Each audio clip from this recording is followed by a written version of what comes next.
So, I'm exiting Albania.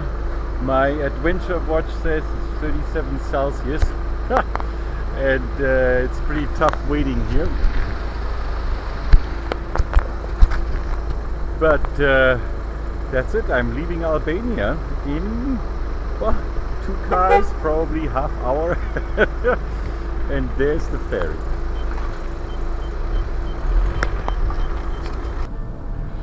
So I actually made it onto the ferry boat. This is the top deck. It's average sized ferry, can take 10 buses and a couple of trucks and 2 cars or something like this. But neither in Kosovo nor Bulgaria nor in Albania do they believe in addresses. Indeed. So when you get some location you want to go to, book a hotel or so in those 3 countries, there is no GPS acceptable address, and so all you can do is choose the city and the GPS gets you to the center and then you're on your own. I don't know how any postal delivery service works, maybe there is none. But there are no defined addresses for anything, and neither are there for the Port Authority ticket pickup that I had to find here in Volka. Vola, yeah, I'll get it right eventually. And so I had to find from my hotel room, I had to find now the Port Authority building without GPS and without maps, and not speaking Albanian. So I knew this is going to take some time, and I took the time to find it. And so as I approached the city back from the hotel, I could see the ferries, and so I always took the streets that seemed to point to the ferries, but they always ended up in a one-way. So I was getting a little bit desperate, and so I drove through with my Vespa through a private hotel entrance to the beach, because then I could see the ferries, and then I had to drive over this beach to the left here. This entire beach from the building to the very back, and I saw the ferries, and I drove through the sand until I reached this building here, and then I saw border guards, and I thought, okay, so here must be the ticket building somewhere, and so I asked the border guards and they pointed at a building, and that's how I got to get my ticket, and then through customs, that building straight ahead, and check passport and ticket and so on and so on. And it's what is it now, 35 Celsius again, and I had to wait and standing in the sun for about 40 minutes, so that was a bit tough, hence my somewhat rough look. But yeah, so I had to drive through the beach because there was over the sand, there was no other way to find this. Good thing I have a little Vespa, even though it almost got stuck, but I couldn't have found that with a car. Over it. Oh, this is going to be brutal. The air conditioning is broken, so it's probably already approaching. Well, how hot is it in here? Hang on, I'll let you know in a second. It's 34 Celsius in here and rising. And not only is the air conditioning broken, the Wi-Fi doesn't work either. So this is gonna be a very, very long 5 hours on the journey. And of course I have my obligatory Fanta here, but at least the Fanta is nice and cold. Over it.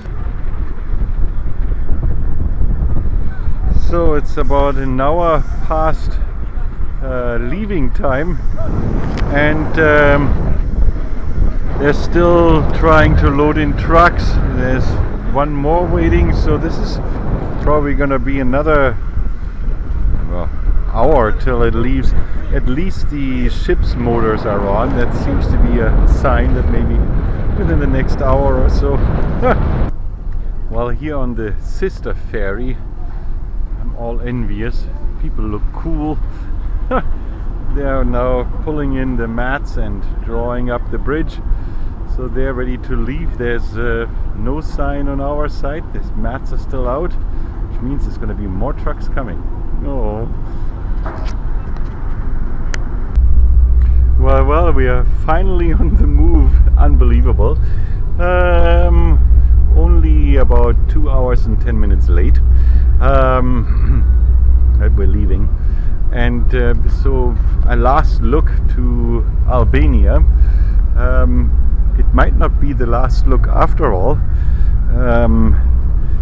It could be that I just talked to a whole bunch of people that in Italy they only give me a transit visa, and that would mean 3 days without break on a scooter without being allowed to go into a hotel or anything. That would be quite tough, and I don't know whether I can do that or not. But then the route back through Albania, so taking the ferry back, if it ever makes it there, it could be closed too. It's tough with COVID going around, but well, we'll see what happens. I think my Africa goal is kind of fading, fading fast.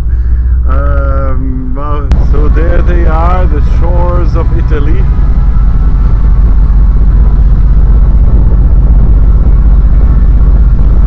So I'll be arriving pretty late by the time the sun is set. And I still have to drive 100 kilometers in the dark then to get to the hotel that is reserved. But it is starting to show the shore. It looks like Alcatraz there, but that's the wrong country. I do believe this is Italy.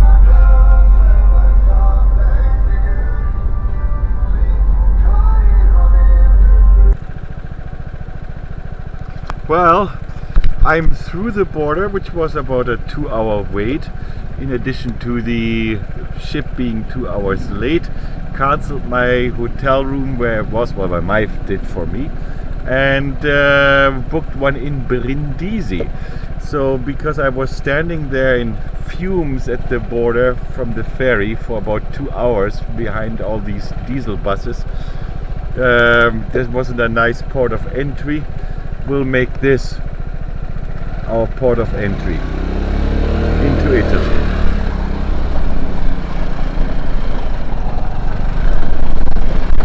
Well, look at that, no guards.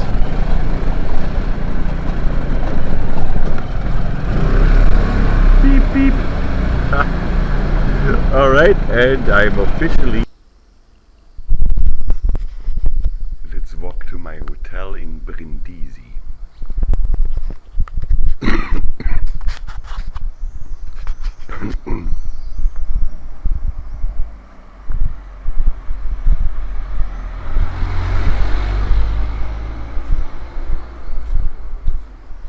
It was a real challenge to find it. Very late last night.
now off to my room.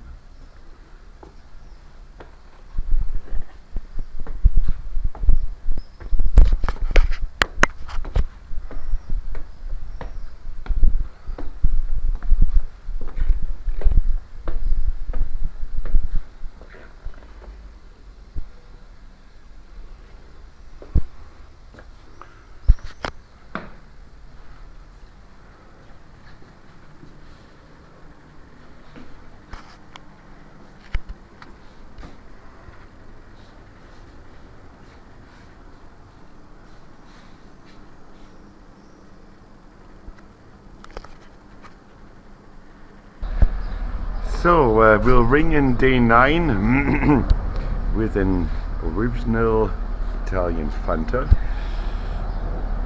Even says original on it in English. So it's 36 Celsius, somewhere around there. I have a bad cold. Don't think it's COVID, it's just a cold. And I had this revelation this morning. I had a bad night and sweats and coughing and so on, and a sore throat. And this morning there was no breakfast. It was a very well tenuous hotel room. You can't call it hotel room. You'll see the clips. And so there was no breakfast. I was just sent on my way, arrivederci, like this, even though the internet said there would be breakfast. So anyway, hot, sweaty and cold and barely able to talk, I made my way out of Brindisi, and 100 kilometers north of it, I pulled over and I found this little trattoria, and I had a cafe grande and the original Nutella donut. So this is the country of Nutella, of course, and those who are in North America know that Tim Hortons and Nutella got together. Well, this morning I had the most glorious original. So a donut filled with Nutella and sprinkled with hazelnuts with a coffee grande. It was a revelation. I'm in the right country now. Well, I wanted to sing the praises of Scooty tonight and make an extra video how he survived absolutely everything. And I was just driving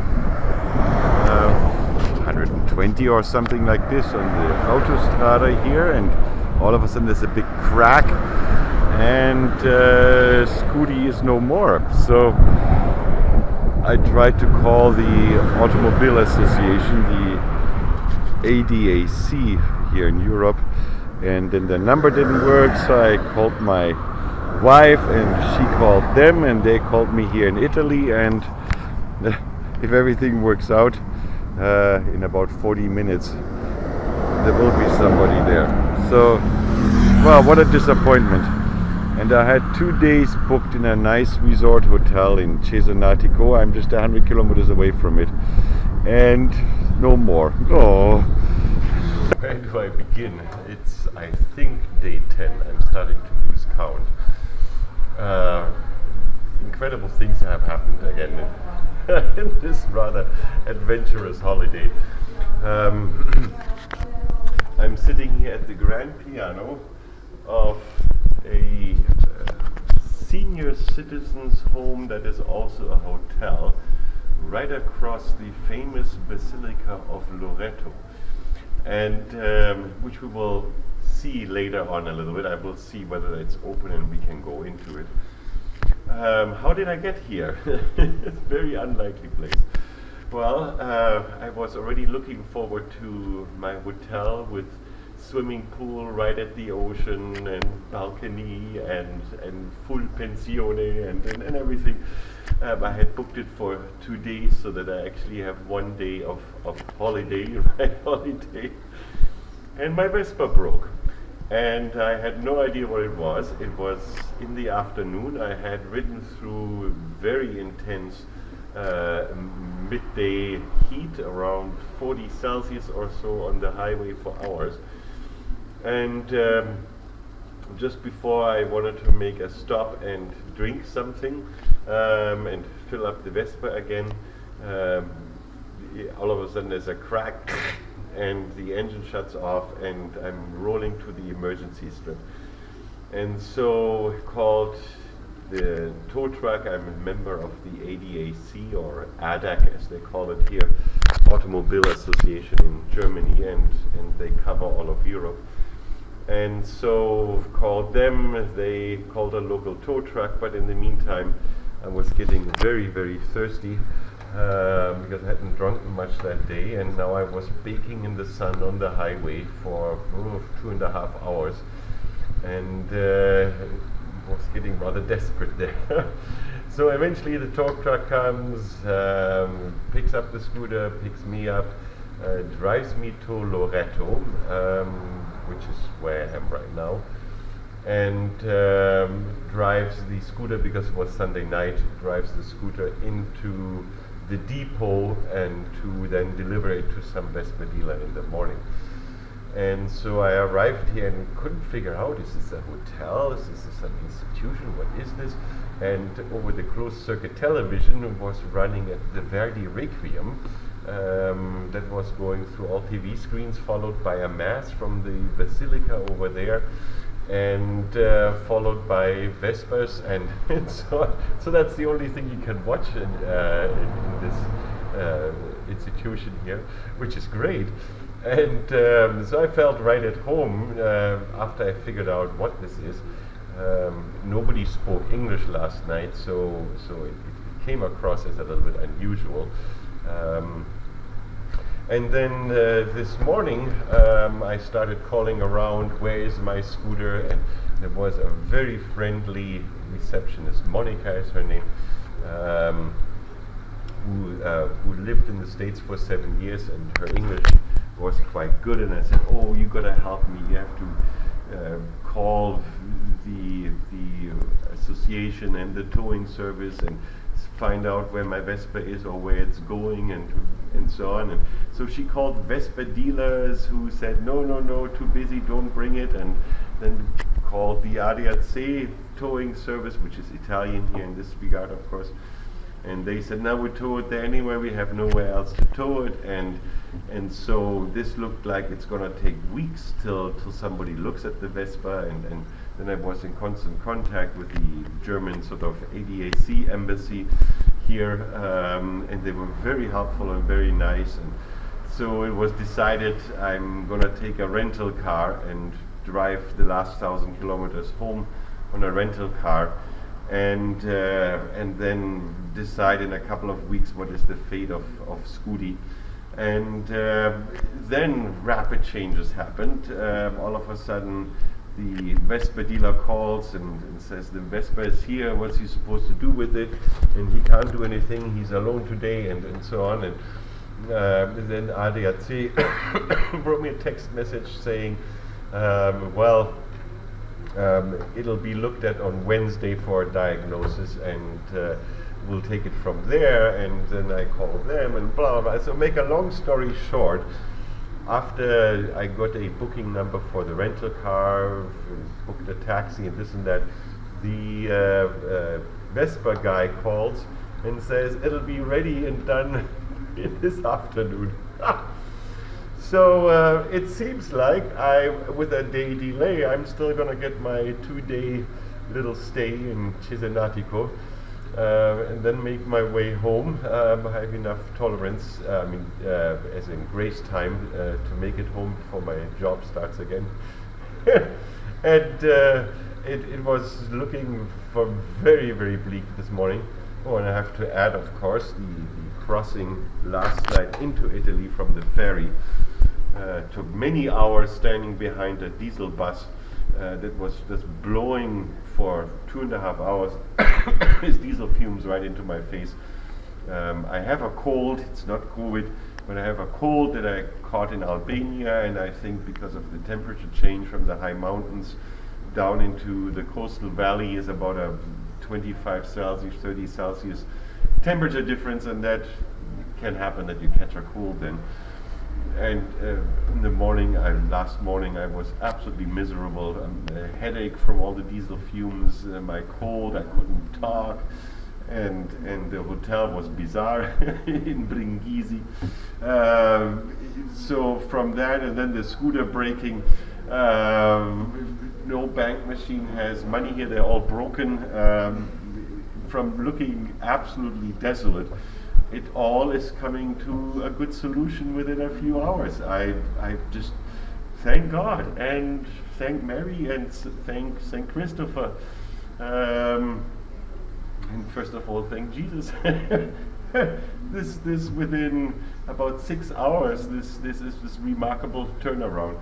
So anyway, we're gonna go for a look at the basilica and see what I can get in. So this is my hotel entrance, and here's the basilica, and I can only assume that this, over probably several centuries, was a Catholic seminary here or something, because the rooms are so small. There's only a bed that fits in there, like the old monks' offices used to be, and a tiny little desk, and that's it.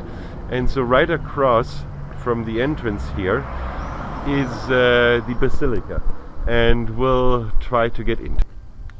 All right, so we'll now try make our way up these stairs and see whether we can get into the basilica.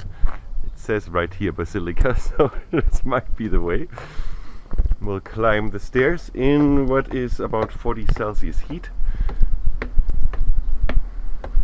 Now, if I were a good Catholic, I'd make this up on my knees.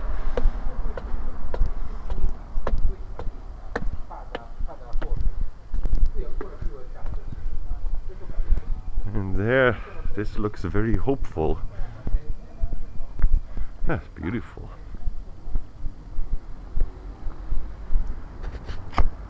Oh, this is all very, very beautiful. So I'm just sort of going around the basilica to find the entrance, and I think I'm getting close to the entrance.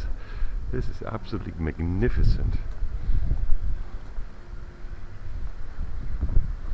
Wow. Still a real pope sitting there with a tiara on his crown. And there's the entrance. Beautiful, beautiful fountain. Well, let's go in.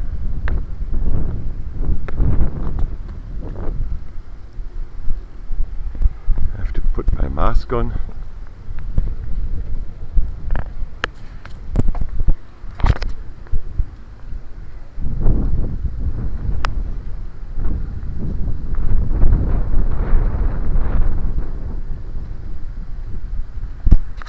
This ought to be glorious.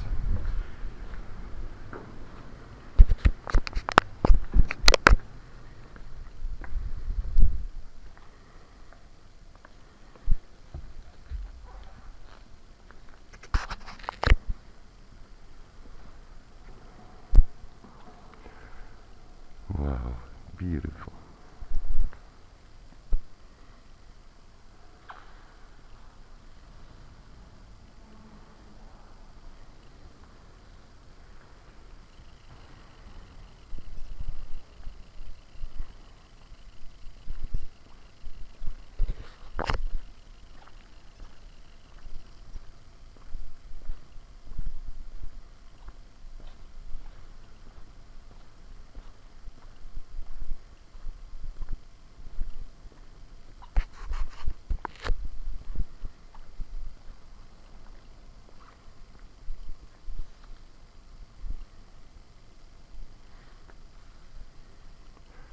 Ooh, it looks to be a magnificent organ.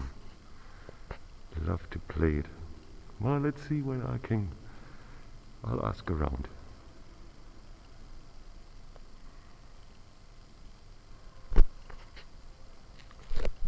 I will go back to that very nice receptionist and see whether she can call the priest or the bishop. See if I can play this organ.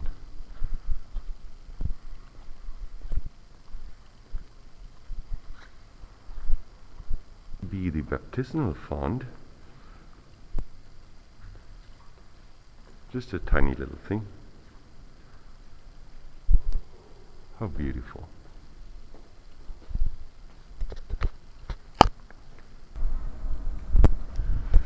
So this entire continent is ravaged by COVID, and I'm having the privilege, because I'm naive and dumb, to go on an insane trip during COVID season to see these places where normally literally thousands and thousands of people would push through and you don't get to see or enjoy anything, to have completely empty streets.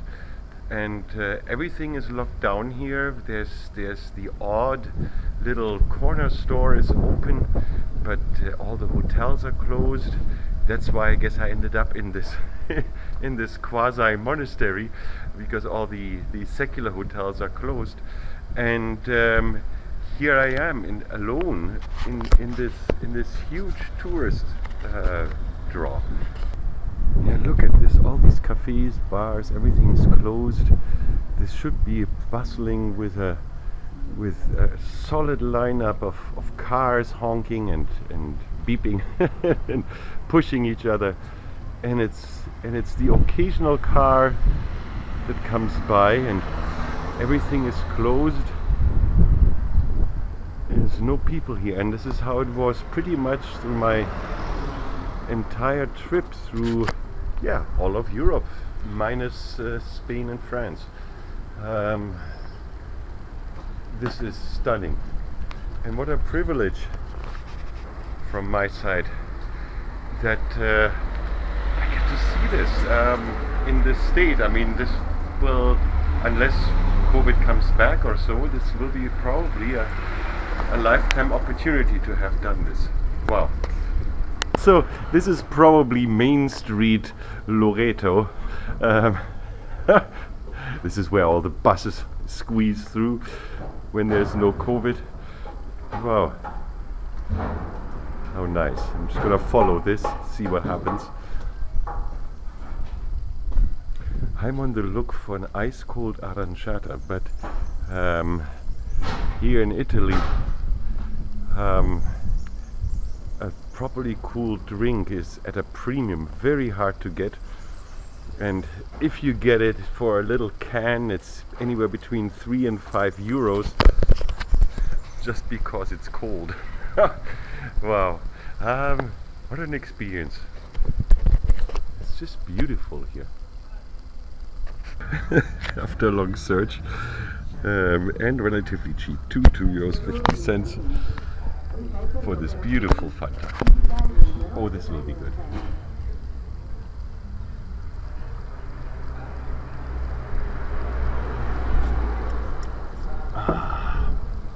Very nice. Okay, I just have to tell this story. This is again one of those bizarre and wonderful things that only happens in emergencies. In this institution here, there is this grand piano that I sat in for some of the further clips, and this morning I tried it out, and instantly quite a group of people collected around the piano, and there was wild applause, and then the elderly were rolled in, and I gave a little impromptu concert of 20 minutes or so this morning. And since ever then, everybody is so nice to me, and so they ask questions. And then one lady came up, and she is the sister of a big name conductor here, and so she took my address, and she said she wants to get us in contact. And so, as you know, in the basilica there's this seemingly grand organ. It looks great, and I said, as you know in the clip before, let's see whether I can try and play that. And so I asked around there and didn't get far, and then I asked this wonderful receptionist, Monica, to make it possible, and she called some people, and it looks like at least tonight or tomorrow I get to play this organ. Let me introduce you to them. Monica, you want to say hi on the camera? Hello. This is Monica. She has been helping like crazy. Thank you so much, Monica, for all you do. Goodbye.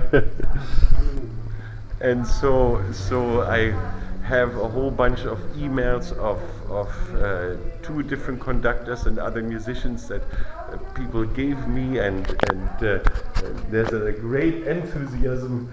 So this is one of those weird and wonderful things that only happens in emergencies. You could never plan for something like this. By the way, I'm going into my little monk office here.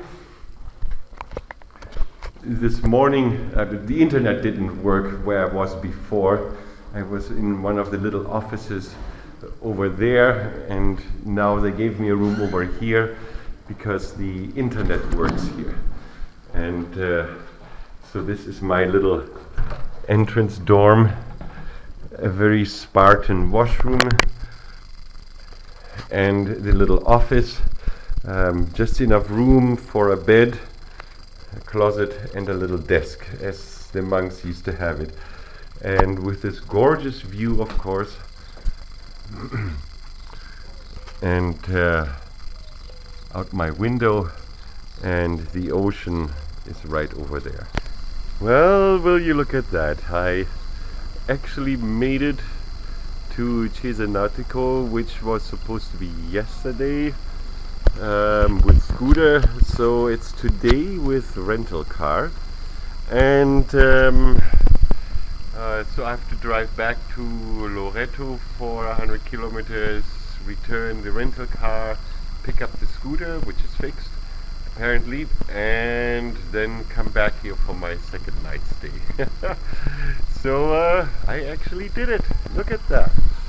I mean, that is amazing. Who would have thought? Certainly not I.